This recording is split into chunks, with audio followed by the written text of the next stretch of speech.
this is Father Peter again. I'm here with my friend Tony Bush.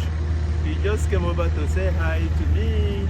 We have been playing for a long time. Today he said he's gonna come play with me. Tony, do you have anything to tell tennis lovers, especially those who want to begin to learn tennis? Please come over and say something to them.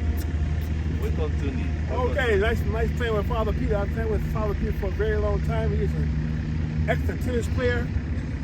He's given me some instruction on how to volley, on how to develop my forehand and my two-fisted backhand.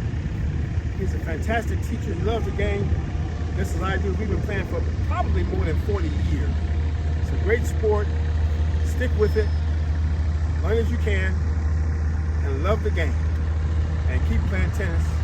Keep playing tennis and keep playing tennis. Thank you, Bob. Thank you, Tony. Thank you so much for driving all the way to come and play with me. I enjoyed the game today. I did. Tennis is for everybody, ladies and gentlemen, That's right. old and young. You can play tennis on your own. You can play with a partner. That's right. You can even bounce tennis if you are tired. Bouncing tennis just exercising your hand. So tennis is a wonderful game that you can play at any age.